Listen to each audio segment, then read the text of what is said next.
أعوذ بالله من الشيطان اللعين الرجيم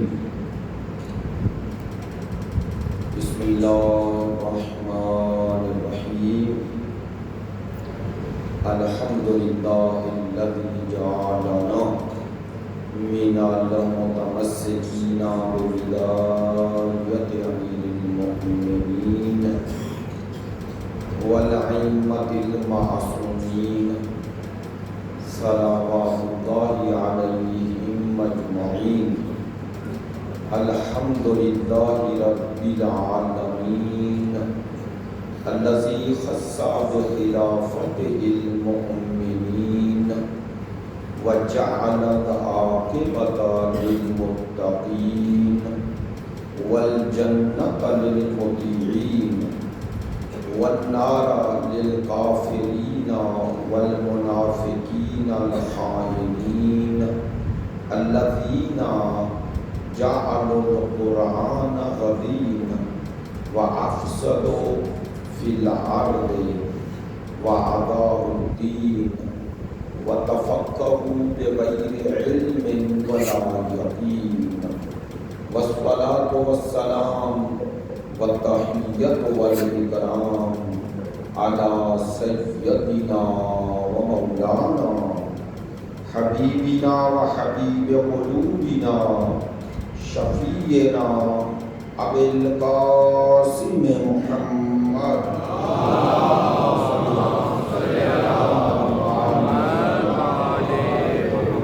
وآله الأطيبين الأطهرين الأجملين الأمجدين الذين أذهب الله عنهم الرجس وطهرهم تطهيرا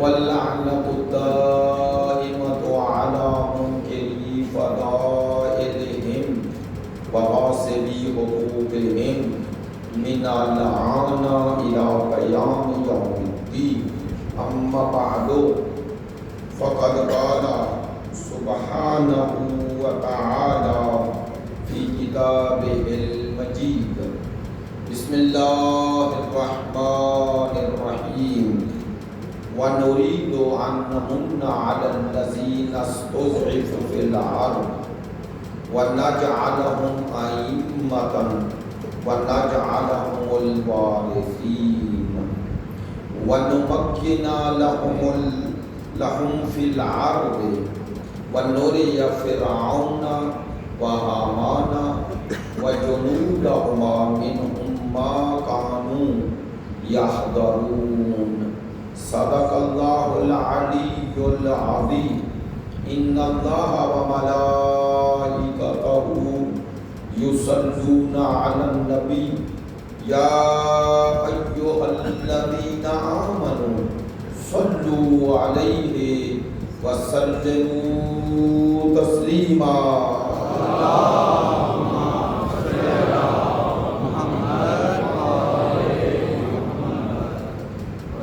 اب تمام حاضرین سے گزارش ہے آپ حاضرین کے مرحومین کے لیے ہمارے زیادی برادران کے خانوادہ کے تمام مرحومین کے لیے شہدائے ملت کے لیے شہدائے امت کے لیے بلاخص جو عالمی کفر سے برسر بیکار ہیں ان تمام شہداء کی بلندی درجات اور اصالِ ثواب کے لیے ایک مرتبہ سورہ فاتحہ اور 3 مرتبہ سورہ توحید. اسی دوران تھوڑا تھوڑا آگے آ جائیں چونکہ پیچھے لوگ آ رہے ہیں پیچھے ہی بیٹھ کے آ رہے ہیں تھوڑا تھوڑا آگے بھی آ جائیں اور بسم اللہ الرحمن الرحیم الحمدللہ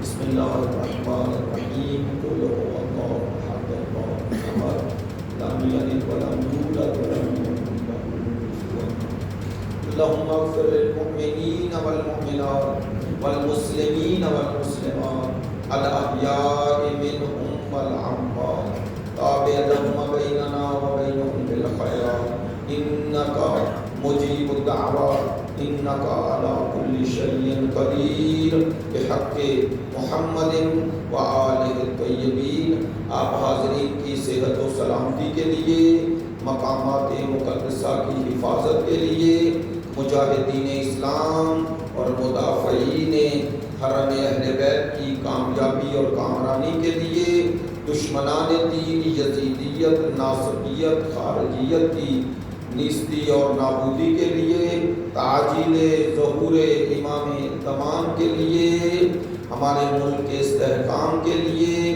مریضوں کی شفا یابی کے لیے، آپ تمام حاضرین کی ان مجالس میں شرکت کی قبولیت کے لیے، علماء کرام، مراجع عظام، عزاداران سید الشہداء، محبین اہل بیت کی توفیقات خیر میں اضافے کے لیے، ان تمام دعاؤں کی قبولیت بحق سید الشہداء بلند تر صلوات.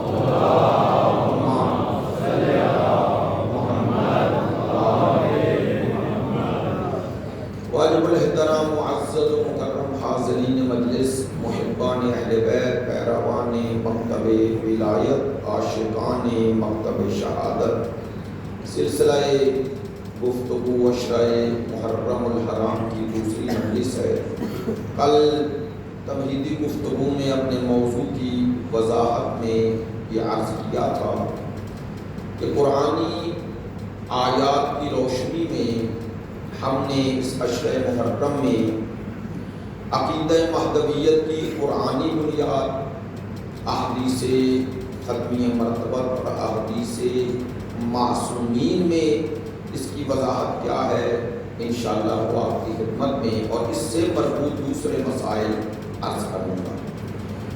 عزیزان محترم، کل میں نے آخر گفتگو میں یہ عرض کیا تھا کہ عقیدہ مہدویت کی اساس اور بنیاد قرآن مجید فرقان حمید کی آیات کی روشنی میں کیا ہے. تو اس سوال کو یوں مطرح کیا جائے تو عقیدہ مہدویت کی آپ کو کسی حد تک سمجھنے میں آسانی ہو. تو سوال یہ ہے کہ قرآن مجید فرقان حمید کی نظر میں اس جہان اور اس ہستی اور ان انسانوں کا انجام کیا ہے. یہ بنیادی سوال اگر سمجھ میں آ جائے، کیا اس کائنات، اس ہستی کا انجام ظلم و ستم اور جبر و استبداد پر ہے، یا اس کا انجام عدل و انصاف پر ہے. اور آسان کر دوں، یعنی اس کائنات میں انسانوں کا آخری غلبہ کس کے پاس ہے اور وہ غلبہ کس کا ہوگا، ظلم و جبر کا یا عدل و انصاف کا؟ اگر آپ اس سوال کا جواب قرآن مجید کی روشنی میں ڈھونڈیں، الحمدللہ ہم اس ہستی، اس کائنات کے خالق، ایک مالک کے قائل ہیں جو اس کائنات کا حقیقی خالق ہے اور جو تمام انبیاء اور ائمہ کا خالق ہے، جو تمام کتب آسمانی بھیجنے والا ہے. وہ ذات خالق بھی ہے، مالک بھی ہے، اور اس کی ملکیت ہمیشہ اور ہمیشہ رہے گی. آپ کو یاد ہے چند دن پہلے میں نے یہی ایصال ثواب کی مجلس میں ایک جملہ کہا تھا، کیونکہ اکثریت ایسے دوست تھے جو اس مجلس میں نہیں تھے. اشارہ کر دوں اس کی ملکیت کس طرح ہے، آسان لفظوں میں سمجھیں کہ عموماً ہم خیال کرتے ہیں یہ فلاں گھر، یہ فلاں جائیداد، یہ اس کا مالک میں ہوں، خیال کرتے ہیں، یہ وہم ہے. ایسے نہیں کہہ رہا، یہ ملکیت فرضی ہے، آپ کے لیے فرض کر دی گئی ہے، حقیقی مالک آپ نہیں ہیں. میں دلیل دیتا ہوں، یہ جملہ تو آپ نے سنا ہے. تو میں نے اس مجلس میں ایصال ثواب میں یہ عرض کیا تھا، ایک گھر ہے، زمین ہے، ایک انسان کی مثال کے طور پر اس کے وہ گھر اور ملکیت اسی کی جب تک وہ زندہ ہے، ایسا ہی ہے۔ تو مثال دے لیں، کسی کے پاس اگر 4 ایکڑ ہے تو ایک اکیلا ہے، تو اکیلا 4 ایکڑ کا وہ مالک ہے۔ توجہ فرمائیں، اب اس کے 4 بیٹے ہوں گے، بیٹیاں نہیں ہیں، تو اب یہ چاروں 4 نہیں تقسیم ہو جائے، تو وہ جو 4 مالک، 4 ایک ہی 4 کا مالک تھا، اب اس کے 4 بیٹے 4 کے مالک ہیں، 4 ہیں، اب ان کے پاس کتنی رہ گئی؟ ایک ایکڑ۔ وہ جو ایک تھا 4 کا مالک، اگلی نسل میں وہ 1 کا رہ گیا، ایسے ہی ہے۔ اب اگر ان کے 2 بیٹے ہو گئے تو وہی آدھا، اور آگے اگر ایک وقت وہ آئے گا کہ کوئی مالک نہیں رہے گا، اچھا میں نے ایسے کہہ دیا کوئی مالک نہیں رہے گا، حقیقتاً آپ سے پوچھوں وہ ملکیت، وہ پراپرٹی وہ اپنی جگہ پہ باقی ہے یا نہیں ہے؟ نا، تو بدل کون رہا ہے؟ مالک بدل رہا ہے۔ تو اگر یہ حقیقی مالک ہوتا تو کبھی نہ بدلتا، یہ اگر حقیقی مالک ہوتا تو کبھی نہ بدلتا۔ اس کا بدلنا دلیل ہے کہ حقیقی مالک نہیں، کیونکہ ملکیت باقی ہے، مالک بدل رہے ہیں، تو یہ جو ذات بدل رہی ہے وہی حقیقی مالک ہے۔ آپ دیکھیں، ہم نے سنا بھی پڑھا بھی، فلاں سردار صاحب فلاں ہزاروں ایکڑ کے مالک، آگے اولاد ہوگی تو ہزاروں تقسیم ہوتے ہوتے سینکڑوں تقسیم ہوتے ہوتے ہوتے اینڈ میں ختم۔ تو اللہ اسی دنیا میں مجھے اور آپ کو دکھاتا ہے تو مالک نہیں، میں مالک ہوں۔ اگر تو مالک ہوتا تو قیامت تک تیری ملکیت رہے، ملکیت باقی ہے، مالک بدل رہا۔ یہ معنی ہے تبارک الذی بیدہ الملک، خدا کہتا ہے یہ ملک میرے ہاتھ میں ہے، تو چند روزہ اس پہ ملکیت پا کے سمجھتا ہے تو حقیقی مالک ہے۔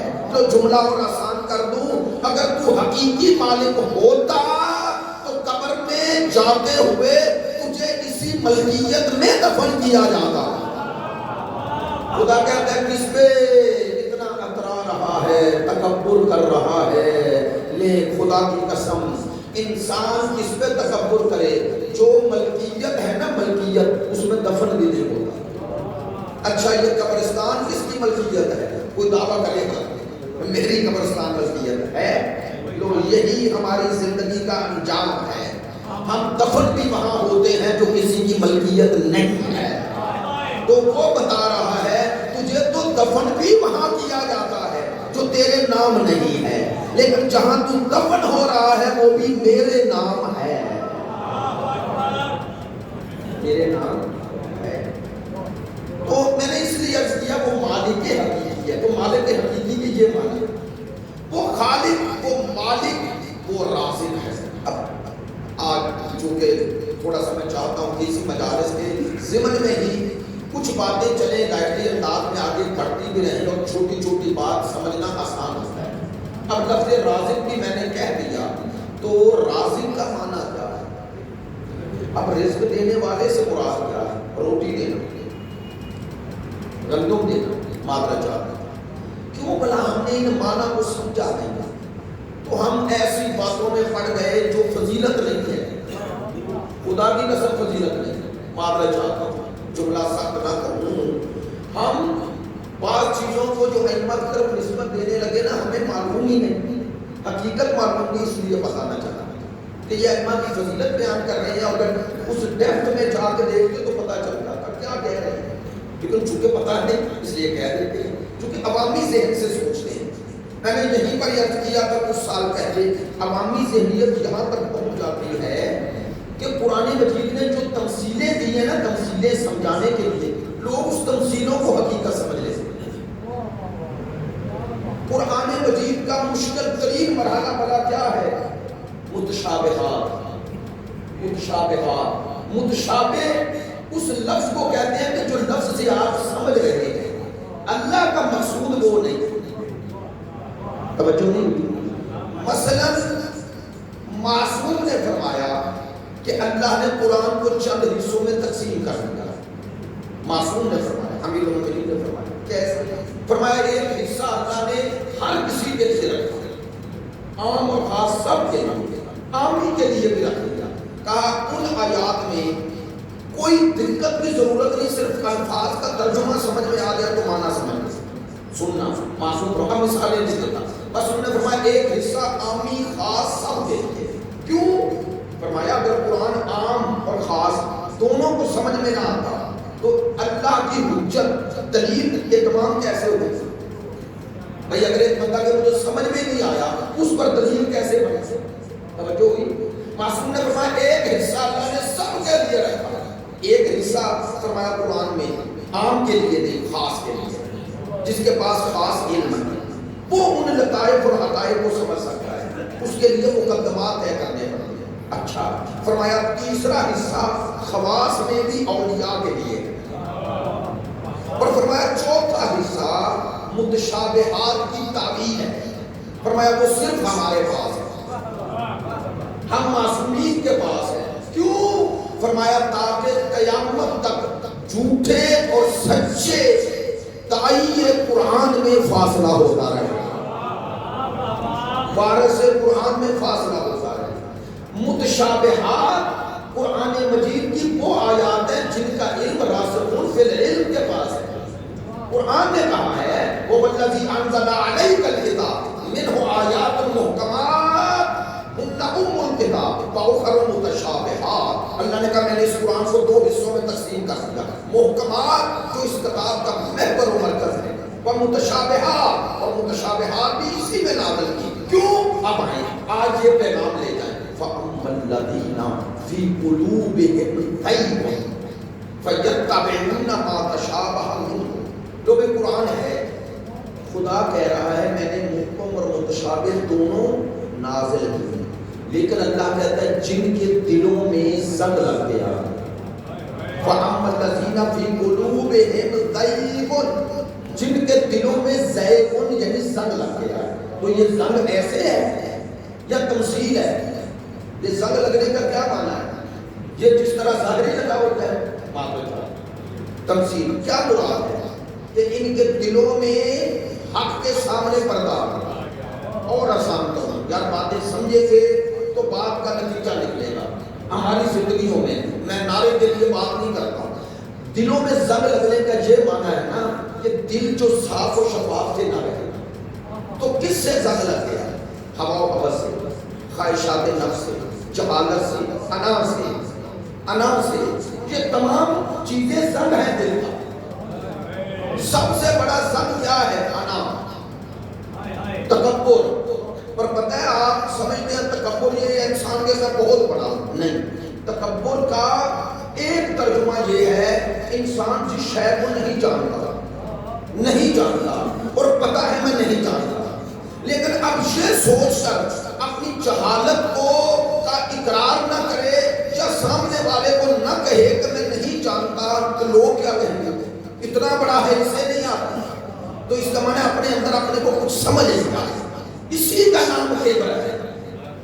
یہ بھی تکبر کی ایک قسم ہے کہ انسان کہے میں اتنے سال پڑھا، مجھے لوگ علامہ فہامہ کہہ رہے ہیں، مجھے لوگ مفسر قرآن کہہ رہے ہیں، میں کہوں؟ اور عام زندگی میں لوگوں کو بھی دیکھا ہے کہتے ہیں اب تو کل کا بچہ ہمیں سمجھائے گا، معذرت چاہتا ہوں یہ جملے کیوں انسان کہتا ہے؟ دل میں سوچ کر چونکہ میں اب بزرگ ہوں جو مجھے آتا ہے اسے نہیں آتا۔ توجہ فرمانا، یہ انا یہی دل کا زنگ ہے۔ اب قرآن کہہ رہا ہے، قرآن حدیث نہیں، فَأَمَّا الَّذِينَ فِي قُلُوبِهِمْ زَيْغٌ، اللہ کہتا ہے لیکن جن کے دلوں میں زنگ لگ گیا، یہی ہوا و ہوس اور جہالت کا، خدا کہتا ہے وہ کیا کرتے ہیں؟ خدا کہتا ہے تشابہ فَيَتَّبِعُونَ مَا تَشَابَهَ مِنْهُ، وہ قرآن میں محکم کے پیچھے نہیں جاتے، متشابہ کے جاتے ہیں۔ توجہ ہو گئی؟ محکم کے پیچھے نہیں جاتے، متشابہ کے پیچھے جاتے ہیں۔ اب میں لفظ محکم متشابہ فاق پر کہہ رہا ہوں اور امام زمان موضوع ہے، کیوں؟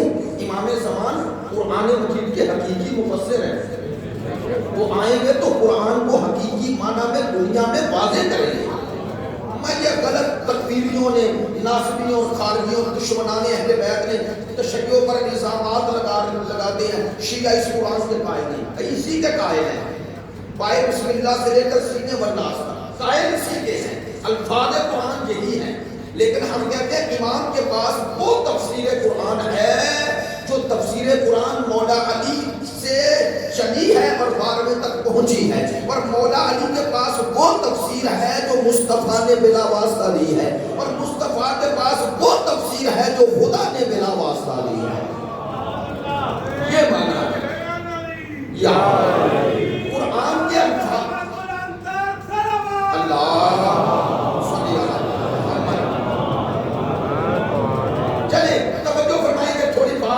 میں نے اس لیے شروع میں کی کہ آپ تک ایک میسج آج سے اسی آیت کے ضمن میں اچانک ذہن میں آئی. جب یہ آیات پڑھنے کی طرف جاؤں گا تو انشاءاللہ اور وضاحت ہو جائے گی. میں نے لفظ دو استعمال کیے، محکم اور متشابہ. متشابہ وہی جس پہ شبہ ہے، یعنی ایک لباس ہے. لو دونوں کی مثال دیتا ہوں. قرآن مجید کی محکم آیت اگر کوئی پوچھے کون سی ہے، بس سورہ قل هو اللہ احد، وہ احد ہے. تو احد کا معنی میں کوئی شک و شبہ نہیں. احد کا معنی کیا ہے؟ توجہ فرمائیں. حتیٰ احد کا معنی بھی کرنے چلے نا تو جتنی معرفت بڑھتی جائے اس کی وحدانیت پر اتنا یقین ہوتا جائے اور سمجھو گے وہ کیسا احد ہوتا ہے.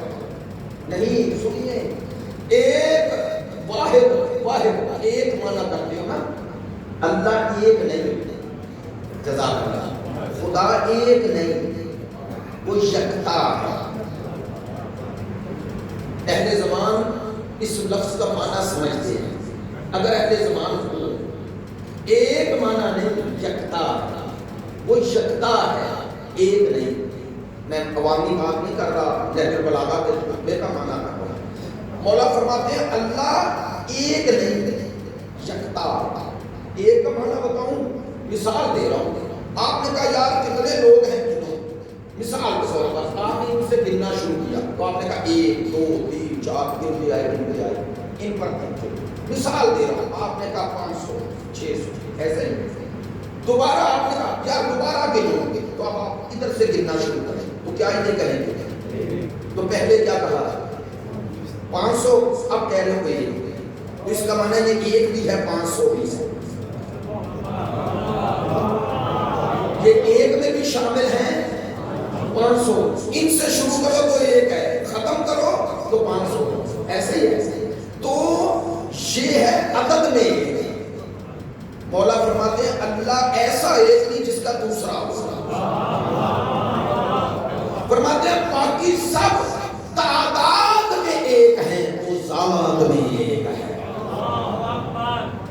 ذات میں ایک ہے، یعنی اس کا دوسرا تصور ہی نہیں ہو سکتا، ہو ہی نہیں سکتا. کوئی کر بھی لے تو ہے ہی نہیں. میری بات کا توجہ نہیں، کر بھی لے تو ہے ہی نہیں. آپ کو یاد ہے میں نے پہلا اشرا جب یہاں پڑھا، پہلا اشرا تو توحید پہ پڑھا تھا. پہلا اشرا وہ بھی کرنل صاحب کا ادھر ہی میں نے پہلا اشرا توحید پہ پڑھا تھا اور ایک جملہ کہا مجھے یاد ہے. وہ کافی سال پہلے وہ جملہ یہی کہا تھا کہ اگر کوئی سوال کرے کہ اللہ ہر شے پہ قادر ہے یا نہیں، بولے گا. آپ نہ بھی مانے تو قرآن نہیں کہہ رہا ان اللہ علی کل شیء قدیر. تو اگر وہ ہر شے، اگر ویسے سمجھانے کے لیے کہہ رہا ہے وہ ہر شے پہ قادر ہے اور قدرت رکھتا ہے، تو پھر اگر سوال کیوں کرے وہ اللہ اپنے جیسا دوسرا اللہ بنا سکتا ہے نہیں؟ اگر نہیں بنا سکتا تو قادر کیسے ایسے. اور اگر بنا لے تو ایک نہ رہا ہے. توجہ ہے. شاہ جی کہہ رہے ہیں یہ سوال ہوا ہے. میں ایک جگہ گیا، وہاں پر بڑے تنگ تراک سے اور بڑے جوش و خروش سے ایک خطیبے میں بدل یہی بات کر رہے کہہ رہے تھے بار بار اللہ سے پوچھو اللہ قادر ہے یا نہیں حرش ہے. توجہ فرمائیں. تو بات جو ممبر سے کہہ رہا ہوں ماشاءاللہ سارے دوستان آئے ہوئے ہیں، ان شکوک و شبہات کا علاج ہونا چاہیے ورنہ یہی مسائل بن جاتے ہیں. سوال کو سمجھ میں آ گیا؟ اچھا نہیں، سوال ہی نہیں سمجھ میں آ گیا. معذرت چاہتا ہوں، جسارت نہیں کرتا، سوال کیوں نہیں؟ یہی جملہ سیم مجھے حضرت حجت الاسلام والمسلمین علامہ شیخ محسن نقوی مرحوم میں جامع جعفریہ میں پہلے سال گیا تو یہ وہاں امتحان دینے آئے تھے، تو امتحان لینے آئے تو ایسے ہی سب نوجوانی بالکل میٹرک سے، تو کہنے لگے بتاؤ میرے پاس، کہنے لگے بتاؤ اللہ ہر شے پہ قادر ہے، میں نے کہا تو کہنے لگا اللہ دوسرا اللہ بنا سکتا ہے یا نہیں؟ میں سوچ میں پڑ گیا، آپ کی طرف سوچ میں پڑ گیا، تو میں نے دیکھا ان کی طرف غور سے اور انہوں نے ہنسے، کہنے لگے بیٹا تم نے سوال ہی نہیں سمجھا اس لیے ہی تو پریشان ہو گیا، آج تک مجھے یاد ہے۔ تو کہنے لگے میرا سوال کیا تھا؟ اللہ اپنے جیسا، اللہ کیا کر سکتا ہے؟ بنا سکتا ہے۔ انہوں نے کہا بیٹا جب کوئی کہے نا بنا سکتا ہے یا نہیں تو اسے کہو پہلے یہ بتاؤ اللہ کہتے کسے؟ جو بنے وہ اللہ نے۔ سلامت رہے۔ انہوں نے کہا بیٹا جب کوئی کہے اللہ اپنے جیسا اللہ بنا سکتا ہے تو اس کا مطلب نہیں بنے گا، تو جو بنے گا وہ اللہ کیسے؟ نہیں توجہ ہوگی بھائی، اللہ تو وہ ہے جو بننے کا محتاج نہیں، اور فرض یہ کر رہے ہو، سوال کر رہے ہو اپنے جیسا بنائے، اس کا مطلب نہیں بنایا جا رہا ہے، تو دو چیزیں تو آ گئی، ایک نہیں، دوسرا محتاج ہے۔ نہیں توجہ ہوگی، چونکہ بن رہا ہے، کہا اب لفظ اللہ بھی کہہ لو، یہ اللہ نہیں ہو سکتا، چونکہ جب محتاج ہو جائے گا تو خدا نہیں ہے۔ میری بات پر توجہ ہو گئی؟ لہذا اس سوال کا پہلا مرحلہ ہی غلط ہے۔ خدا بننے کا محتاج، جو محتاج ہوتا ہے اس کے اندر احتیاج ہوتی ہے، احتیاج ضرورت کو کہتے ہیں، جو ضرورت رکھتا ہے اس کا معنی ہے کہ وہ ضرورت خود پوری نہیں کر سکتا، تو وہ وجود میں آنے کے لیے اس کا محتاج ہے جو اس کی طرح محتاج نہ ہو۔ میری بات پر توجہ ہو گئی؟ ہاں، تشیع میں عقیدہ توحید کوئی عام تو نہیں ہے کہ ہر کوئی اٹھے اور بات کرے، خوبصورت ترین عقیدہ توحید تشیع نے لکھا۔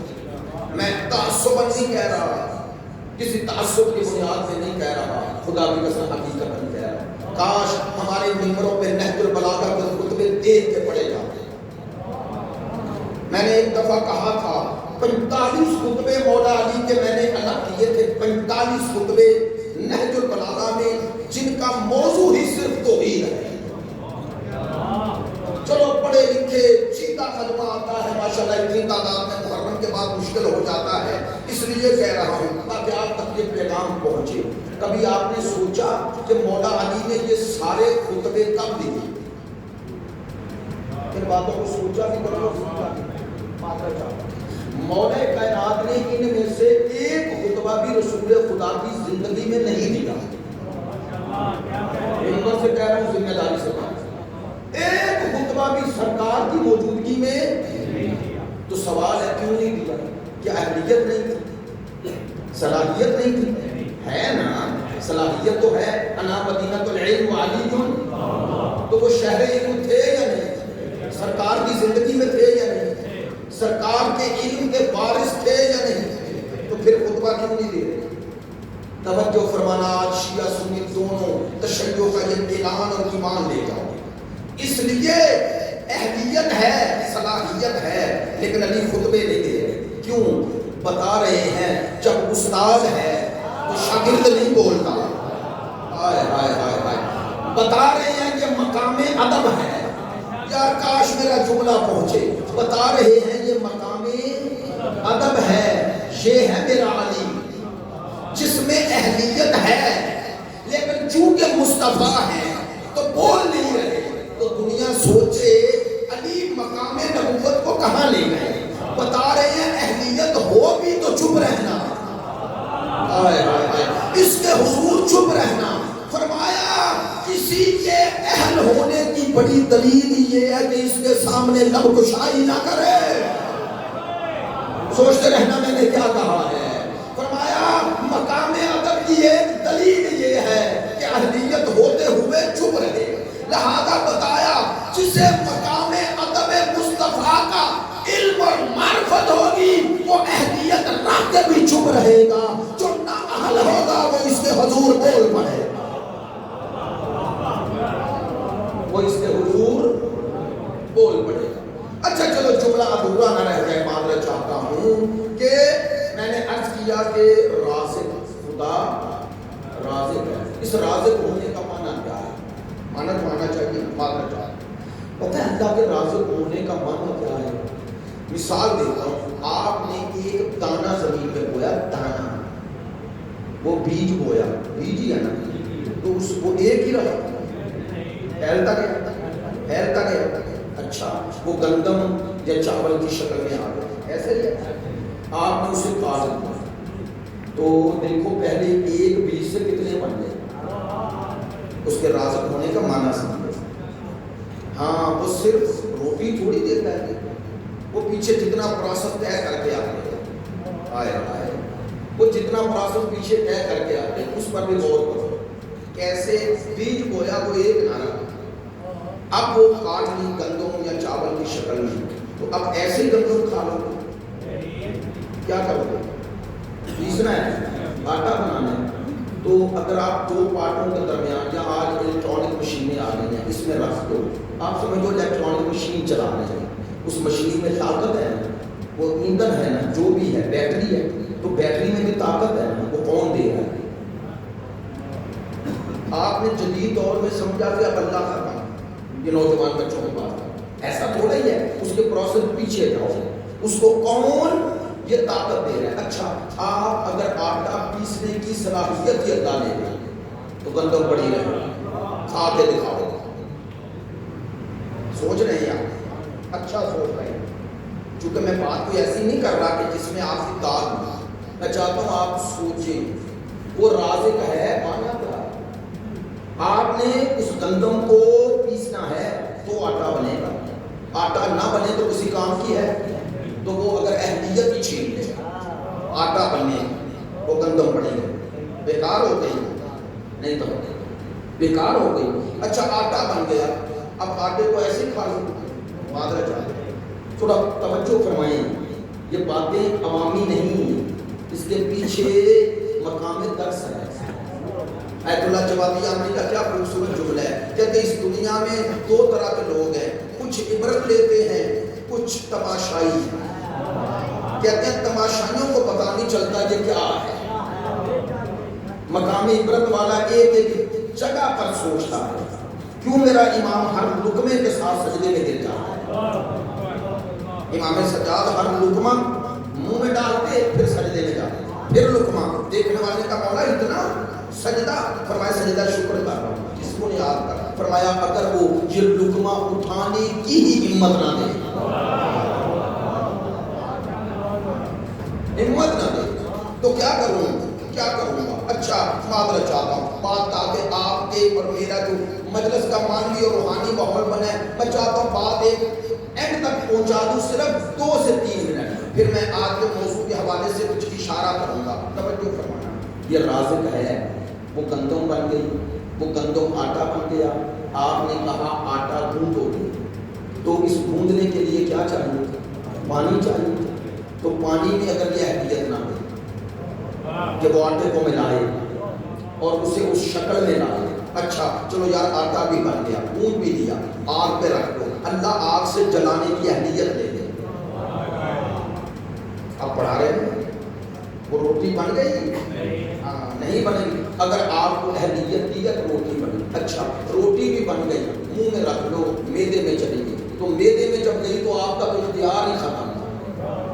میں نے بہت بڑا جملہ کہا، معذرت چاہتا ہوں، یہ پہلے منہ تک لے جانے کا لقمہ آپ کا اختیار کہیں نہ کہیں تھا، اسے گوندنا، اسے پیسنا، اسے رکھنا آگ پہ، پھر وہ روٹی کی شکل میں سامنے آنا، اور پھر اسے اٹھا کے اب منہ میں ڈالنے کے بعد آپ نے نوالا جب نکل لیا، الگ سے نیچے اترا، تو آپ کا اختیار ہے، ختم ہو گیا، یہ ہے اس کا رازقیت ہے۔ اب آپ کو پتہ نہیں اس کا نظام چل رہا ہے، تو آپ کے میدے میں اس روٹی کو ہضم کرنے کا پروسیس ہے، لوگ کہتے ہیں اس کی عبادت کیوں کریں، ہاتھ جوڑ کے کہہ رہا ہوں، یہ سب کچھ جاننے کے بعد بھی سوچنا کیوں نہ کروں، میں کیوں نہ جھکوں، میرے بیدے میں روٹی چلی گئی مجھے پتا نہیں، وہ اپنا کام ایسے کیے جا رہے ہیں۔ یہ ہے اس کے رازق ہونے کا معنی۔ بات توجہ ہوئی؟ اس کے رازق ہونے کا یہ معنی ہے کہ وہ اسباب رزق بھی دیتا ہے، رزق کو آپ تک پہنچانے کا اہتمام و انتظام بھی کرتا ہے، اور جب آپ غافل ہو جاتے ہیں وہ اس رزق کو آپ کے وجود کا حصہ بھی بنا دے گا۔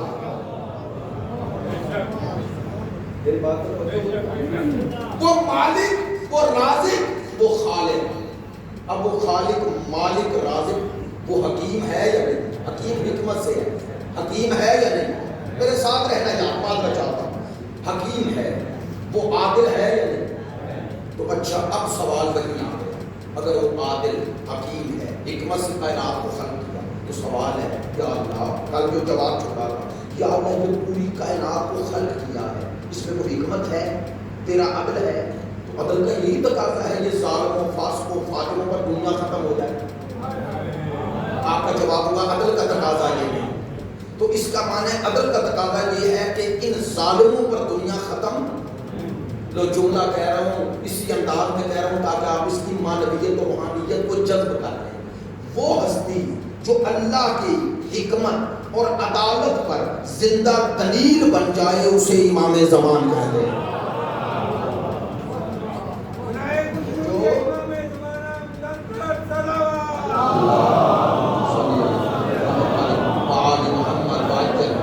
جو اس کی عدالت پر زندہ دلیل بن جائے اسے امام زمان کہتے ہیں۔ اب آئیں قرآنی بنیاد کیا ہے؟ یہ تو دعویٰ تھا نا، ایک آیت اور انشاءاللہ پھر آیات کا سلسلہ شروع کریں گے۔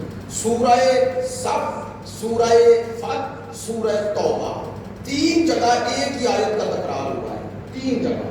آپ مجھے بتائیں ایک آیت اگر ایک جگہ بھی آ جائے تو کم اہم ہے، اس کی اہمیت نہیں ہے نا؟ اللہ کا کلام ہے شاہ جی، اللہ کا کلام، اس کی اہمیت کم ہے؟ تو اگر اللہ ایک آیت کو تین جگہ نازل کرے اور ایک ہی الفاظ ہے تو اس کی اہمیت کتنی ہوگی؟ سوچئے۔ اچھا سورہ توبہ آیت نمبر 33 ہے، سورہ صف اور سورہ فتح۔ سورہ صف میں غالباً 9 نمبر آیت ہے، اب یہ تین جگہ آیت کا تکرار ہے اور الفاظ بھی ایک ہے۔ ایک آیت میں صرف آخری الفاظ بدلے، دو میں الفاظ بھی ایک ہے۔ میرے ساتھ رہنا، آیت پڑھ رہا ہوں۔ وہ والذی ارسل رسولہ بالہدی، خدا کہتا ہے میں وہ خدا ہوں، وہ جس نے رسول بھیجا۔ آپ اس جملے کی معنویت سمجھنی ہے، میں وہ ہوں جس نے رسول بھیجا۔ پتہ ہے یہ اللہ جی اللہ اپنی صفت بیان کر رہے ہیں، عظمت کے۔ چلو آسان کر دوں، آپ بھی بعض کسی شخصیت کا مقام بتانا چاہتے ہیں نا تو ایسے کہتے ہیں نا، آپ جانتے ہیں کہ کون ہے؟ اس نے کہا کون ہے؟ آپ نے کہا یہ وہ ہے، یہ وہ ہے کہہ کے چپ ہو جاؤ تو پتا چلے گا، وہ انتظار کرے گا یا نہیں کہ یہ کون ہے؟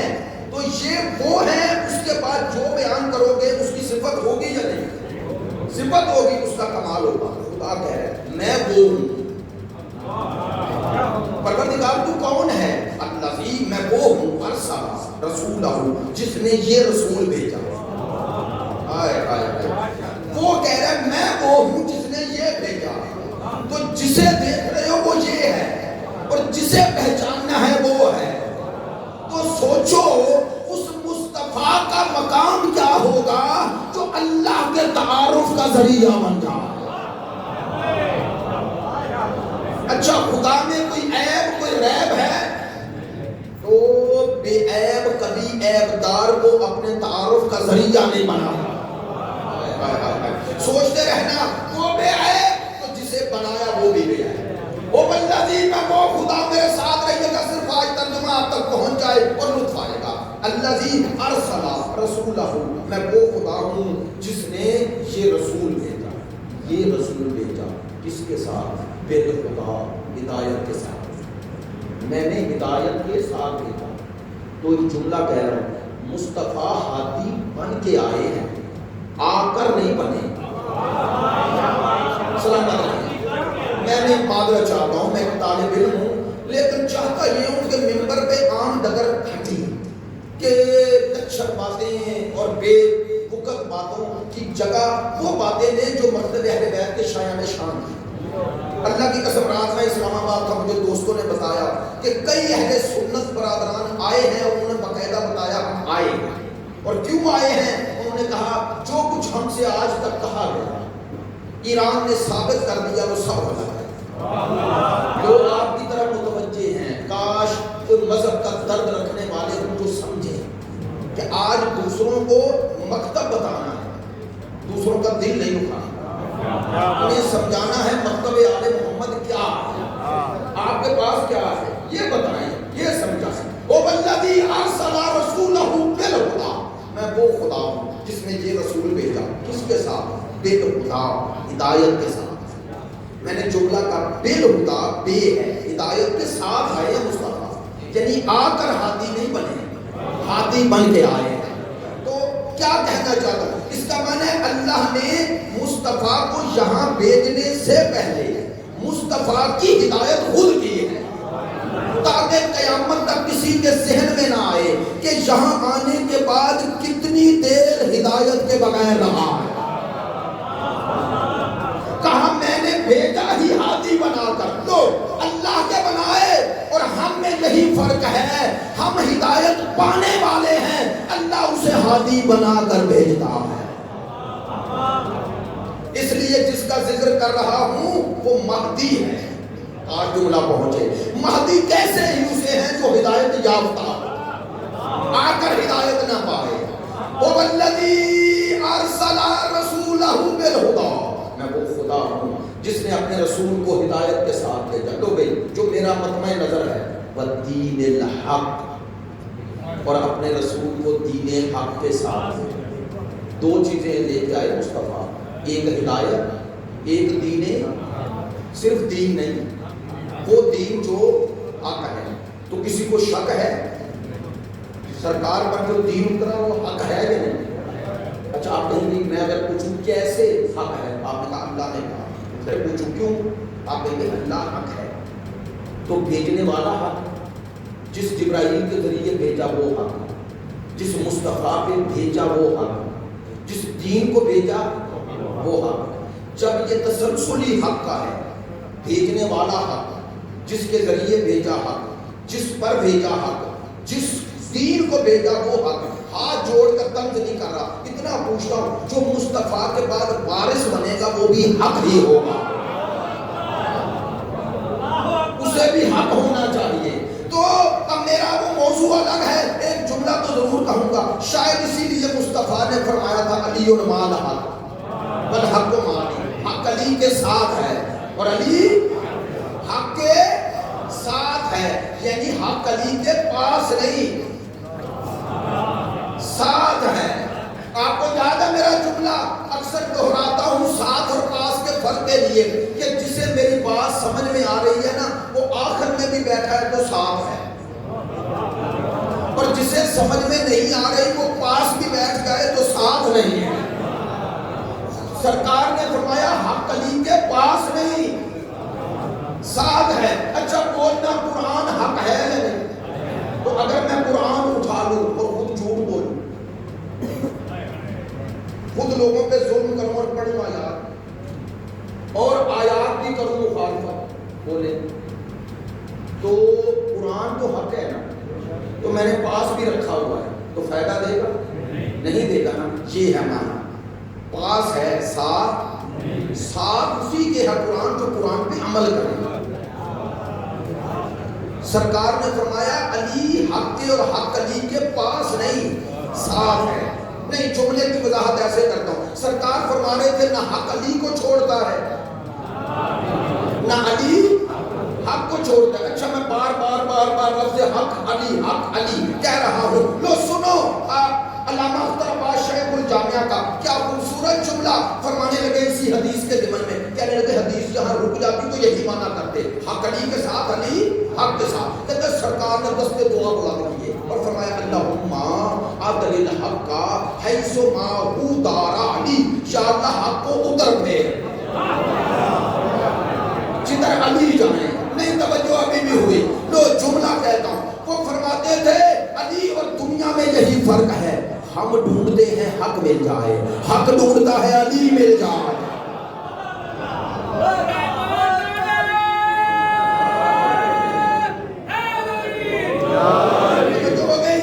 آپ کو کیونکہ جملہ ایسا دینا ہے، اس لیے یہ جملہ درمیان میں کہا تاکہ توجہ ہو جائے۔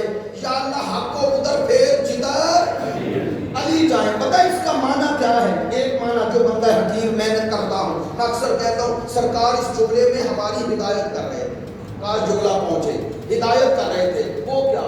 سرکار ہمیں بتا رہے تھے میرے بعد یہ نہ ڈھونڈنا حق کہاں ہے۔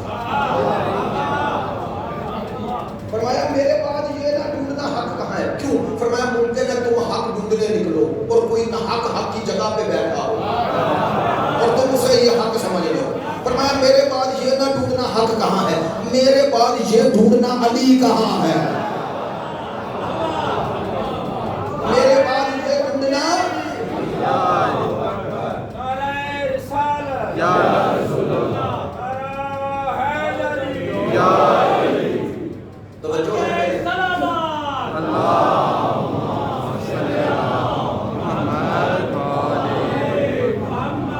گرمی بہت ہے اور اتنی گرمی میں پورا 1 گھنٹہ مجلس پڑھ رہا ہوں، وہ بھی محرم میں 4 عشرے چل رہے ہیں۔ اب دوسری مجلس ہے، رات آخری مجلس تک جاتے ہوئے ویسے ہی اس طرح ہو گیا کہ پتہ نہیں چلتا تھا زمین قدم زمین پر ہے نہ پتہ نہیں کہاں۔ تو توجہ فرمائیں، آپ کی محبت ہے اور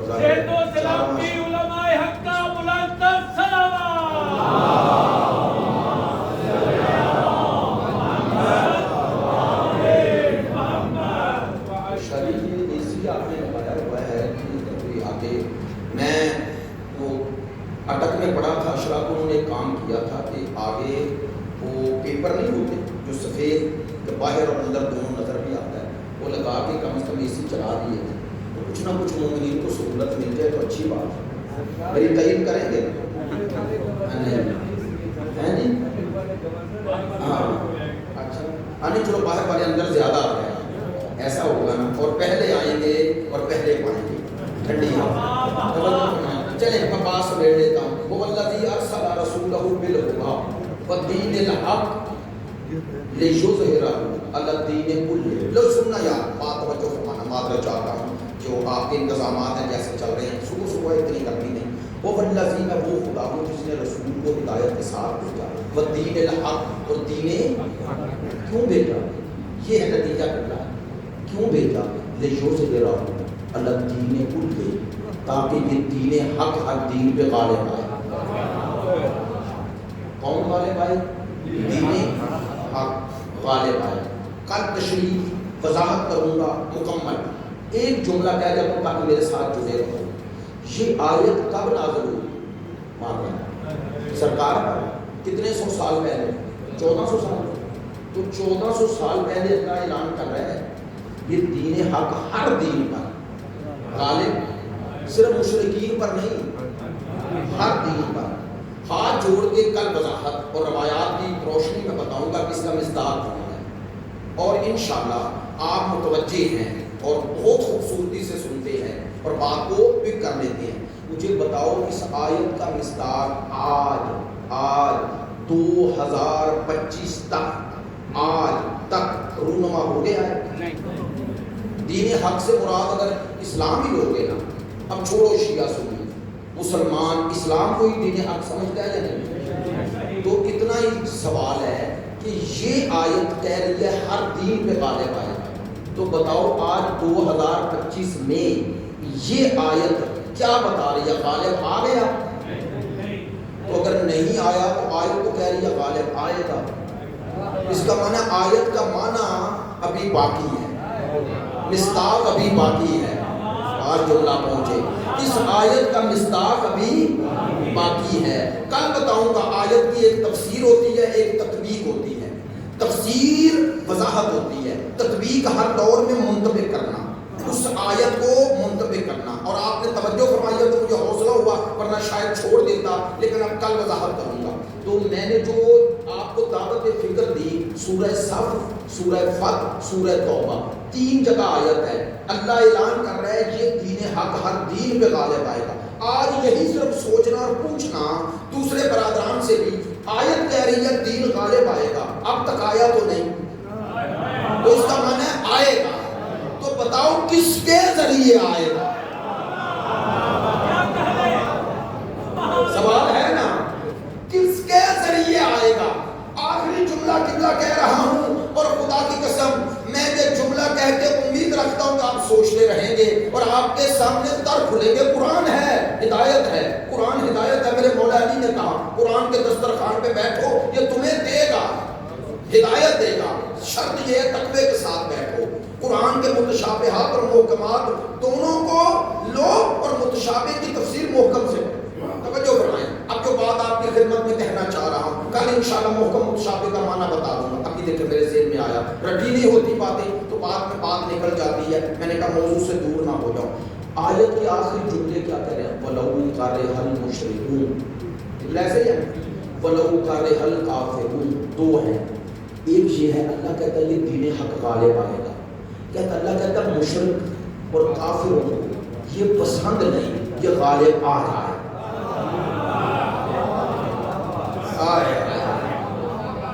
خدا کہتا ہے کافروں اور مشرکوں کو یہ پسند کیا پسند نہیں؟ کہ یہ دین حق۔ اچھا بھئی کافر اور مشرک دو لفظ کہے ہیں، ایک بات اور لے لیں، آج بچے نوجوان خصوصاً یاد کر دیا کریں، مشرک اور کافر میں ایک فرق ہے۔ ہر مشرک کافر ہوتا ہے لیکن ہر کافر ضروری نہیں مشرک۔ ہر مشرک کافر ہے، وہ تو انکار کر رہا ہے نا اللہ کا بھی اور رسول اللہ کا بھی۔ ایک ممکن ہے شرک نہیں کر رہا لیکن رسالت مآب کی رسالت کا ممکن ہے، یہ کافر ہے، مشرک نہیں۔ یہودوں کی سارا کافر ہے، مشرک نہیں۔ لو ایک جملہ اور لے دو، منافق اندر کا کافر ہے۔ اللہ نے لفظ کیا استعمال کیا؟ کہا کافروں کو یہ پسند نہیں، دین حق غالب آئے۔ تو ہر طرح کے کافر کو پسند نہیں ہے، یہ ہر طرح کے جملے کی معنویت نہیں پہنچے، ہر طرح کے کافر کو پسند نہیں کہ یہ دین حق غالب آئے، غالب آئے۔ تو چلے آسان سوال ہے، آج فضائل ختم، یہ سوال ہے بتائیں کافر اور مشرک کو تو پسند نہیں کہ دین غالب آئے، اللہ کو کیا ہے؟ پسند ہے یا نہیں؟ پسند ہے نا، بچہ کہہ رہا ہے اللہ کو کوئی پسند نہیں ہے، تو اللہ کی پسند تو وہ کافر اور مشرک کے مخالف ہے۔ اس کا معنی ہے کافر اور مشرک کو پسند نہیں کہ غالب آئے، اور اللہ چاہتا ہے یہ غالب آ کے رہے۔ لو بھئی الحمدللہ آپ نے توجہ فرمائی تو میں نے کل کی بات آج کہہ دی، توجہ فرمائیں۔ کافر اور مشرک کو پسند نہیں کہ یہ دین غالب آئے، اور اللہ چاہتا ہے غالب آ کے رہے۔ دین حق کی ایک نشانی ہی یہ ہے کہ مشرک اور کافر اس سے کبھی راضی نہیں ہوتے، اور جن سے راضی ہو جائیں ان کے پاس دین حق نہیں ہوتا۔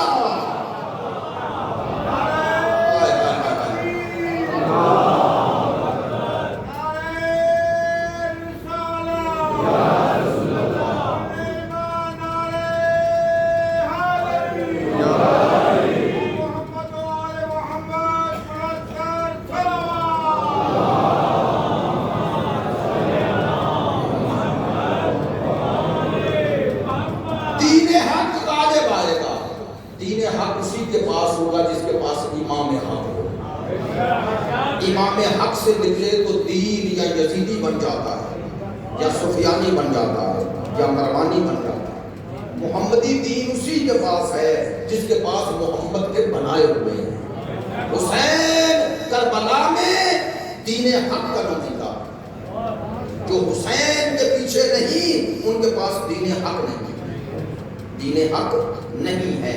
ایک جملہ کہا کرتا ہوں، کربلا میں دو عبادتیں ہو رہی تھی، ایک شیطان کی ایک رحمان کی۔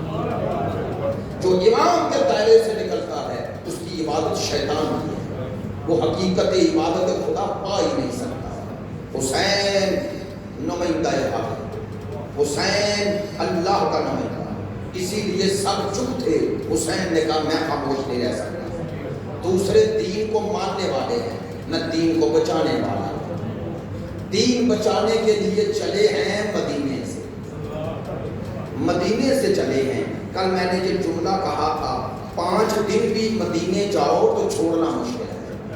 حسین کا بچپن مدینہ گزرا ہے، سوچو حسین نے کیسے مدینہ چھوڑا۔ ہاں، جہاں حسین کی ماں ہے، حسین کا نانا ہے، حسین کا بھائی ہے، وہ مدینہ چھوڑنا کتنا مشکل ہے۔ جملہ توجہ ہے، اگر حسین کے لیے مدینہ چھوڑنا مشکل ہے تو سوچو زینب کے لیے۔ اگر حسین نانا کے روزے پہ آئے ہیں تو کیا زینب نہیں آئی ہوگی؟ اگر حسین ماں کی قبر پہ گئے ہیں تو سیدہ زینب نہیں گئی ہوگی؟ بولے گئی ہوں گی؟ ہاں، میرا دل کہتا ہے جا کے کہا ہوگا اماں میں تیرے حسین کو تنہا نہیں چھوڑ رہا۔ جملہ کہہ رہا ہوں، اماں یہ درس بھی میں نے تجھ سے لیا ہے کہ اللہ کے نمائندے اور ولی خدا کے لیے پہلو بھی زخمی ہو جائے۔ نہیں، جملہ سخت ہے، مجھ میں تو ہمت نہیں ہوتی ہے۔ کہا ولی خدا کی حمایت میں تماچے بھی کھانے والے۔ اماں میں حسین کے ساتھ رہوں، ہاں شریکت الحسین بن کے رہوں۔ چلو یار، 2 محرم ہے اور اب ترتیب مسائل میں بھی ہمیں آگے بڑھنا ہے، اس لیے میں اکثر ترتیب میں یہ بھی مسائل پڑھا کرتا ہوں کہ حسین مدینے سے مکے آئے، یہ بچوں نوجوانوں کے لیے بھی نالج میں بھی اضافہ ہوتے رہے۔ 28 رجب امام چلے ہیں، آپ جانتے ہیں، 4 شعبان کو مکے پہنچے ہیں، پھر شعبان، رمضان، شوال، ذیقعدہ اور 8 ذی الحجہ تک 4 مہینے اور کچھ دن حسین مکے میں رہے۔ مکے میں پھر وفود بھیجے مختلف جگہ پر، قبائل کے سرداروں کو بلایا، خطبے دیے۔ یہ کربلا قصہ کہانی نہیں، یہ ایک انقلاب تھا جو حسین برپا کرنا چاہ رہے تھے۔ حسین نے اس کے سارے مقدمات فراہم کیے میرے مولا نے، تاکہ قیامت تک کسی کے پاس گزر نہ رہے۔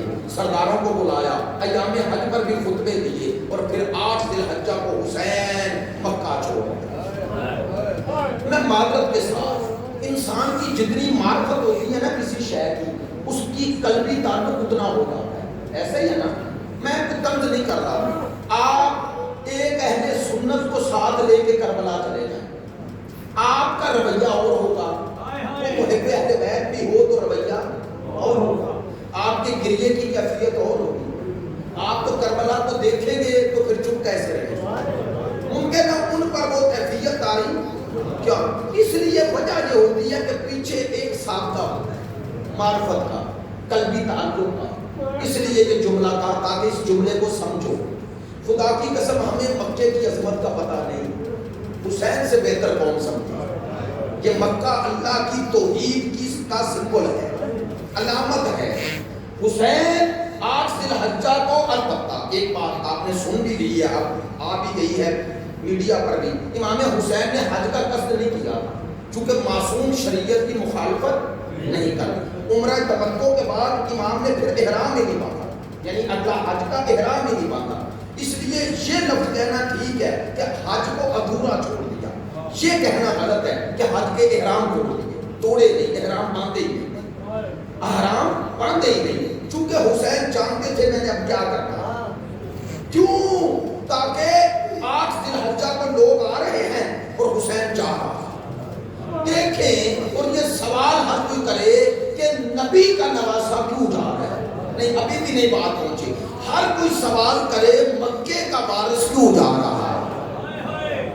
حسین ایک پیغام بھی دے رہے تھے اور دنیا کو سمجھانا چاہتے تھے۔ ڈاکٹر شریفی کا کیا جملہ ہے، کہتے ہیں حسین نے اسی 8 ذی الحجہ کو حج کو ادھورا چھوڑ کر بتایا، اگر امام میں وقت کے ساتھ حج نہ ہو، یزیدیت حاکم ہو، تو کعبے کے گرد گھومنا ایک محل کے گرد گھومنے کے برابر ہو جاتا ہے، پھر ایک رسمی حج رہ جاتا ہے، حقیقی حج ختم ہو جاتا ہے۔ لیکن یہ جملے کہوں گا، روایت میں ہے حسین چلنے لگے اور ایک دفعہ کعبے کے سامنے آئے، دیکھا حسرت سے اور کہا کعبہ میرے جد ابراہیم نے تجھے بنایا حکم خدا سے، میرے دادا اسماعیل نے تجھے بسایا، اللہ نے میرے بابا کو تجھ میں بھیج کر تیری اور میرے بابا کی عظمتوں کو چار چاند لگائے.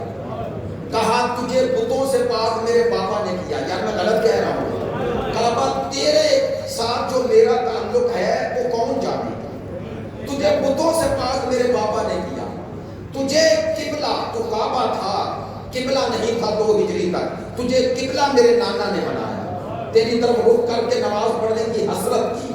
اے کعبہ میں تیری عظمتوں کو جانتا ہوں، لیکن کعبہ آج آخری سلام ہے، اب قیامت تک حسین نہیں آئے گا.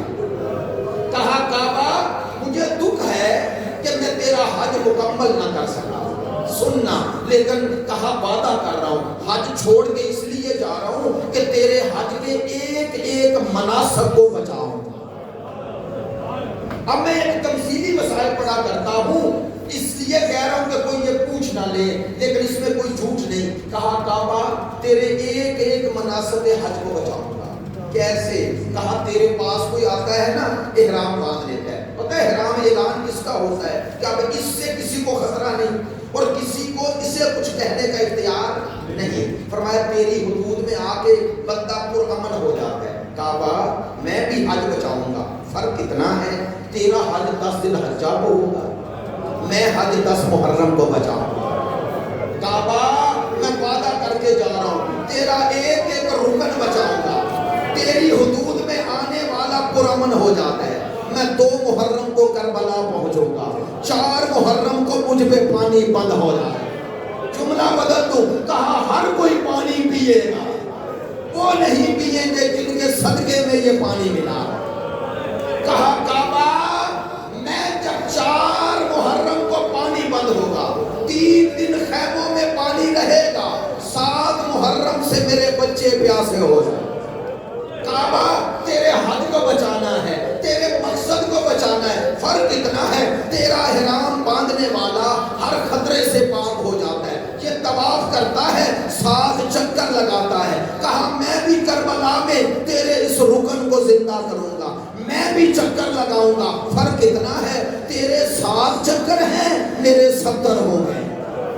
کبھی قاسم پکارے گا، کبھی اکبر پکاریں گے، کبھی عباس پکاریں گے، کبھی اون و محمد پکارے گا، کبھی میرے اصحاب پکاریں گے. کہا کعبہ تیرا حج کرنے والا صحیح کرتا ہے، صحیح کے بھی 7 چکر ہیں. کہا میں بھی ایک صحیح کروں گا. پتہ ہے کب؟ جب میرے ہاتھوں میں 6 ماہ کا اصغر ہوگا. 7 مرتبہ خیموں کی طرف حسین گئے ہیں، 7 مرتبہ پلٹے ہیں. کعبہ گھبرا نہیں، تیرا ایک ایک رکن بچاؤں گا. کعبہ تیرے ایک رکن کو تو ایسا بچاؤں گا کہ قیامت تک زندہ رہے گا. کون سا رکن؟ کہا جب مقام منا پر حاجی قربانی کرتا ہے. فرق اتنا ہے تیری قربانی جانور کی ہوتی ہے، اس جانور کو پانی پلایا جاتا ہے. میں جو قربانی دوں گا وہ بطول کا بیٹا ہوگا، 3 دن کا بھوکا اور پیاسا ہوگا، 70 قدموں پہ بہن کھڑی ہوگی، بس ہمت نہیں رہی. کہا کعبہ تیرا حج مکمل ہو جائے، مکمل ہو جائے. حاجی گھر کو جاتے ہیں، گھروں کو جاتے ہیں، 12 ذی الحجہ کے بعد گھروں کو جاتے، جو اپنے شہروں میں جاتے لوگ ہار پہناتے ہیں.